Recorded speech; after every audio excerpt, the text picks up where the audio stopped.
Parte um: O poder do um. Capítulo um: A pergunta evitada. Nota especial do autor.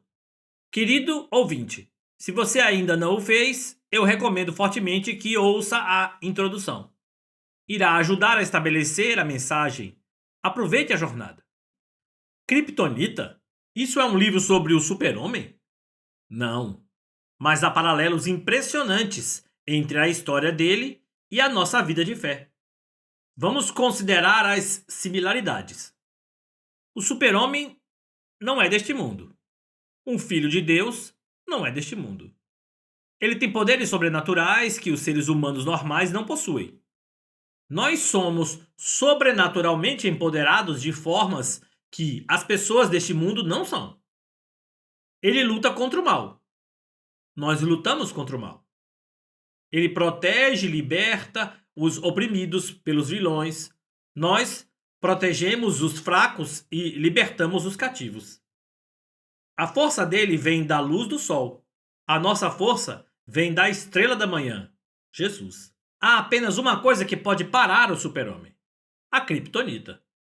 Uma substância radioativa fictícia originária de seu planeta natal. Similarmente, há uma kryptonita originária do nosso planeta natal que pode neutralizar um filho de Deus. Ah, sim, mas não se originou na Terra, mas foi formada de onde viemos.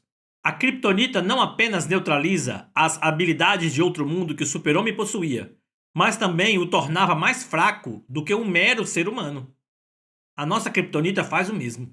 O que é a nossa kryptonita? Antes de revelarmos sua identidade, preciso preparar a história. A enorme vantagem da kryptonita sobre o super-homem é que ela não é facilmente reconhecível. Então, ele podia ficar sobre os efeitos dela antes de identificá-la. Da mesma forma, a kryptonita do crente está enfraquecendo tanto os indivíduos como o corpo de Cristo, e ainda é irreconhecível para muitos. O propósito deste livro é identificá-la e revelar como eliminá-la juntamente com seus efeitos em nós, individual e coletivamente. Então vamos iniciar com uma pergunta: o maior desejo. Qual é o nosso maior desejo? Eu digo nosso porque, falando a verdade, é o mesmo para cada um de nós. É ser bem-sucedido? Ser o melhor da nossa área? Ser popular? Ter um casamento feliz? Ter grandes amigos? Fazer parte de uma comunidade alegre? Ser saudável? Ou ter recursos suficientes para fazer o que quiser? Cada uma dessas coisas é atraente e a maioria é até necessária. Mas será que identificam o nosso maior desejo? Será que não conhecemos pessoas que possuem todas essas coisas e ainda assim se sentem vazias? Não escutamos histórias de atores, presidentes de empresas, atletas, profissionais, líderes governamentais e outros que alcançaram o que a sociedade considera o auge do sucesso na vida, mas ainda sentem como se lhes faltasse algo? Em seu vazio, alguns voltam-se para as drogas, o álcool, buscas exóticas ou casos extraconjugais. Alguns ainda voltam-se para a religião, a espiritualidade da nova era ou o ocultismo, tentando preencher o vazio que corrói seu interior. Se formos sinceros, lá no fundo todos nós sabemos que há mais. A verdadeira satisfação que todo homem e toda mulher anseiam, percebam eles ou não, pode ser encontrada apenas em um relacionamento íntimo com o nosso Criador. Não importa o que você pensa sobre Deus. Ele é o seu anseio mais profundo. O contentamento e o preenchimento que todos os seres humanos buscam pode ser encontrado somente ao reconciliar-se com o nosso Criador. A realidade é que Deus pôs no coração do homem o anseio pela eternidade. Eclesiastes, capítulo 3, versículo 11. A menos que o engano tenha ganhado o controle sobre nós, iremos instintivamente ansiar pelo Rei Eterno em nosso coração. Ver 1 Timóteo capítulo 1, versículo 17. A palavra de Deus a respeito de todo ser humano é: o que de Deus se pode conhecer é manifesto entre eles, porque Deus lhes manifestou. Pois, desde a criação do mundo, os atributos invisíveis de Deus, seu eterno poder e sua natureza divina, têm sido vistos claramente sendo compreendidos por meio das coisas criadas. Romanos capítulo 1, versículos 19 e 20. Deus não é desconhecido a qualquer ser humano. Se um homem ou mulher forem sinceros, irão admitir que, em algum ponto de sua vida, houve um desejo profundo de conhecer a Deus. Todos nós sabemos instintivamente que Ele é onisciente, onipotente e onipresente.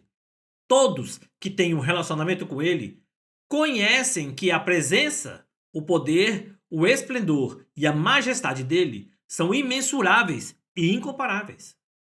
Ele é tão poderoso que alguns dos seres mais poderosos do universo, chamados serafins, ficam posicionados continuamente diante dele no céu, clamando uns aos outros sobre a incrível grandeza de Deus. Esses grandes seres fazem isso com tamanha paixão e força que suas vozes estremecem os umbrais da enorme arena, que provavelmente é ocupada por mais de 1 bilhão de seres no céu. A sabedoria, o entendimento, a criatividade, a inteligência e o conhecimento de Deus são tão vastos que são insondáveis. Por séculos, os cientistas mais sábios têm buscado e estudado os segredos da criação e nunca puderam compreender totalmente sua complexidade e suas maravilhas. Nenhum ser humano conseguiu ainda sondar nem experimentar a plenitude da amável bondade, da compaixão e das doces misericórdias de Deus. Não há fronteiras para seu amor. Após ter o prazer de um relacionamento com ele, por quase 40 anos, recentemente fiquei completamente impressionado novamente com o fato de o nosso Criador ter nos resgatado da condenação que nós mesmos trouxemos sobre nossa vida. Ele deu a nós, à humanidade, toda a autoridade para governar a terra, mas a entregamos a seu arqui-inimigo Satanás e seu bando. Deus, sabendo da nossa deslealdade de antemão, planejou e se dispôs a pagar o enorme preço de nos salvar da escravidão e da prisão. Nós nos condenamos, mas ele entregou-se para nos libertar. Ele fez isso sem quebrar sua palavra, o que só seria possível se ele se tornasse homem. Como Deus havia dado a terra ao homem, ele não podia tomá-la de volta como Deus. Seria preciso que o Filho do Homem a recuperasse. Essa é a sabedoria de Jesus ter nascido de uma virgem. Ele se tornou 100% homem, mas como seu pai era o Espírito de Deus, ele era liberto da natureza escrava em que a humanidade havia caído. Jesus era Deus manifesto na carne. Ele sabia do sofrimento horrendo que estava envolvido em nos resgatar, mas nos amava tão profunda e completamente que escolheu voluntariamente pagar o preço pela nossa liberdade. Este livro inteiro e mais outros volumes poderiam ser escritos unicamente sobre a bondade, o magnífico amor, o poder e a majestade dele. Porém, o que motiva a escrita deste livro é outra questão. A pergunta evitada. Já que somos filhos de um Deus tão incrível, a lógica simples concluiria que deveríamos ter uma vida extraordinária. Isso não só soa lógico, como também as escrituras apoiam esse pensamento. Recebemos todas as seguintes promessas: sua natureza divina, seu caráter altruísta, amor incondicional e perdão, alegria e paz que excedem todo o entendimento, poder sobrenatural, bem-estar, vitalidade, saúde, segurança e estabilidade. E essa lista está longe de ser exaustiva. Tem mais. Também nos foi prometido sabedoria divina, conhecimento, entendimento, ingenuidade, discernimento aguçado e criatividade. Todas elas são destinadas a produzir frutos e sucesso naquilo que empreendemos.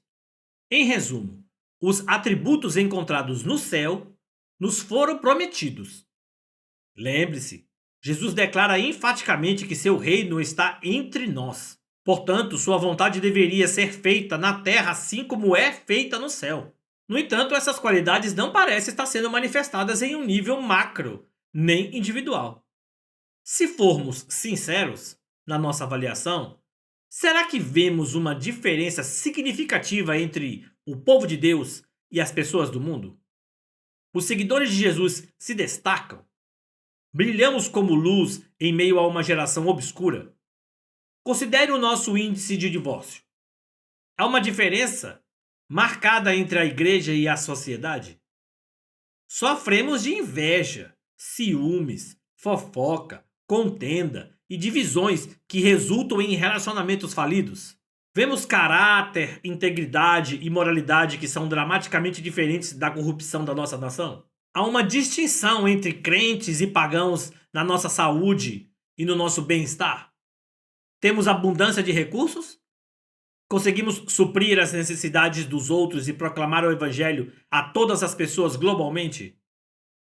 Isso tudo soa inalcançável demais ou soberbo? Será que sob a antiga aliança houve uma época em que a prata era tão comum como a pedra e era considerada sem valor porque havia excesso dela? Ver 1 Reis, capítulo 10, versículos 21 e 27. Pelo contrário, agora sobre a nova aliança, frequentemente encontro líderes de ministério que lutam com recursos limitados e pastores que desejam ajudar sua comunidade local, mas não podem devido à falta de mão de obra, fundos e outros recursos. Em ambos os casos, isto é na terra como no céu, Jesus promete que, quando buscamos seu reino e sua justiça em primeiro lugar, tudo o que precisamos nos será acrescentado.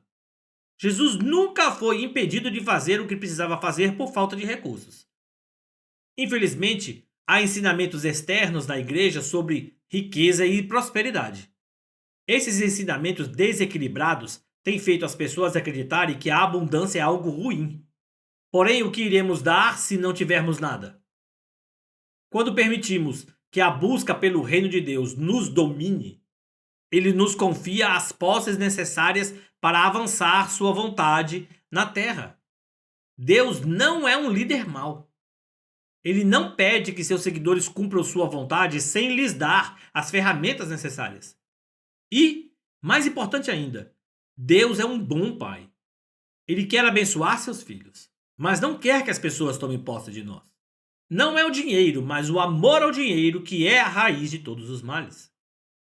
Houve um tempo no antigo Israel em que não havia nenhuma pessoa pobre em toda a nação. Lemos que durante a vida de Salomão, Judá e Israel viveram em segurança, cada homem debaixo de sua videira, de sua figueira, desde Dan até Berseba. 1 Reis, capítulo 4, versículo 25. Dan era a cidade mais ao norte de Israel e Berseba era a cidade mais ao sul. Então, o que esse versículo nos diz é que em toda a nação nenhuma pessoa passava necessidade. Nenhum indivíduo nem grupo precisava de ajuda do governo. O que estava acontecendo que causou aquele tipo de abundância?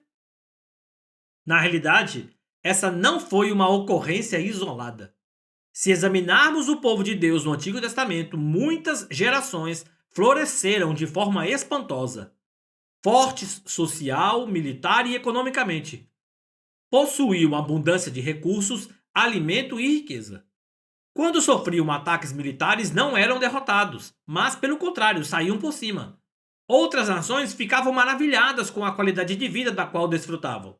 E lembre-se de que isso era sob a antiga aliança, que é inferior à nova aliança. Jesus é o mediador de uma aliança melhor, que foi estabelecida sob promessas melhores.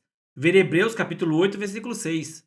Se considerarmos a vida dele, vemos líderes políticos, burocratas, coletores de impostos, nobres, prostitutas, ladrões, ricos, pobres, ou seja, todos os tipos de pessoas eram atraídas a ele. Jesus transformava as comunidades por onde passava. Nunca tinha falta do que era necessário para suprir qualquer necessidade. Se sua equipe sofresse qualquer ataque, nenhum estrago permanecia, e muitas vezes as situações ruins se tornavam um sucesso maravilhoso.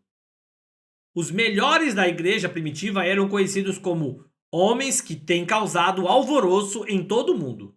Atos capítulo 17, versículo 6. Eles também não tinham falta de nada, pois lemos, grandiosa graça estava sobre todos eles. Não havia pessoas necessitadas entre eles. Atos capítulo 4, versículos 33 e 34. Eram tão diferentes que frequentemente tinham de convencer oficiais militares e líderes locais de que não eram deuses e não deveriam ser adorados.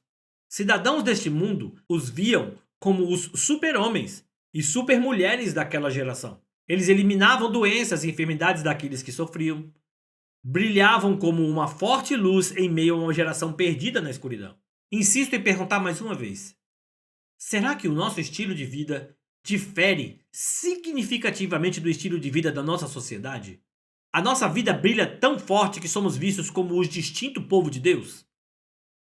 Temos dado desculpas e alterado a nossa teologia contra o que as Escrituras claramente ensinam para explicar por que essas promessas foram feitas apenas para a época do Novo Testamento e depois ficaram para trás? Os autores do Novo Testamento nos dão as respostas, mas nós evitamos responder essas perguntas difíceis. E se realmente ouvíssemos o que as Escrituras nos dizem? Não estou apontando o dedo aqui, mas apenas pedindo que consideremos essa pergunta. Isso é que venha o teu reino, seja feita a tua vontade assim na terra como no céu? Não podemos ignorar as palavras de Jesus. O reino de Deus está entre vocês. Lucas 17, 21. O reino dele está aqui, no corpo de Cristo. Estamos vivendo na nossa geração assim como Jesus viveu na dele? Somos instruídos. Aquele que afirma que permanece nele deve andar como ele andou. 1 João, capítulo 2, versículo 6. Será que somos tão eficazes como a igreja primitiva era em alcançar o mundo? Estamos vendo regiões inteiras ouvir a palavra de Deus em apenas 2 anos? Ver Atos 19, versículo 10. Lembre-se, eles não tinham internet, Facebook ou outras redes sociais, nem televisão, nem rádio. No entanto, toda pessoa, não uma cidade ou nação, mas numa região inteira, ouvia o Evangelho. É isso que estamos vivendo? Sejamos sinceros na nossa avaliação. Temos ignorado esse problema gigantesco dizendo: Deus não age mais assim. É como se estivéssemos moldando o Evangelho para que se alinhe à nossa condição. Parece que recuamos e, às vezes, até desdenhamos de tudo que promove poder, força, sucesso, abundância, fruto ou saúde. Dizemos que tal mensagem é extrema, desequilibrada e egoísta. Ao fazer isso, na verdade, estamos nos protegendo de ter que responder a algumas perguntas difíceis e dar uma desculpa para não impactar o nosso mundo com o Evangelho. Então, a pergunta que apresento sobre a nossa ineficiência é uma que muitos de nós, se não todos, ponderam. Mas por que não fazemos a pergunta? Porque não estamos buscando a resposta? Será que a nossa hesitação se deve ao fato de que fazer a pergunta irá revelar questões com as quais não estamos dispostos a lidar? Porém, se não perguntarmos e tomarmos ação a partir das respostas, permaneceremos muito abaixo do nível de vida para o qual fomos chamados e recebemos como promessa. Tendo estado no ministério há mais de 35 anos e prestes a chegar à casa dos 60 anos de idade, estou pronto e disposto a abordar essa questão. Na realidade, sinto um impulso divino para confrontar este assunto. Creio que, se abordarmos essa questão com a sinceridade da palavra de Deus, a abundância de vida para a qual fomos chamados será destravada. Se você, assim como eu, gostaria de respostas, então mergulhemos juntos nessa jornada baseada nas Escrituras. Não será rápida e talvez seja dolorosa algumas vezes, assim como quando um cirurgião opera um procedimento complexo. O médico se importa com seu paciente e executa os passos necessários para salvar a vida do paciente. O Espírito Santo se importa profundamente conosco. Mais do que qualquer outro cirurgião, tanto no nível individual quanto coletivo, tenha esse pensamento em mente durante alguns capítulos mais difíceis que iremos encontrar. O resultado final será força, saúde, vida, amor e vitalidade. Creio que as respostas têm o potencial de mudar o curso das nossas vidas, comunidades e desta geração. Se você está comigo, então avante. Entre em ação.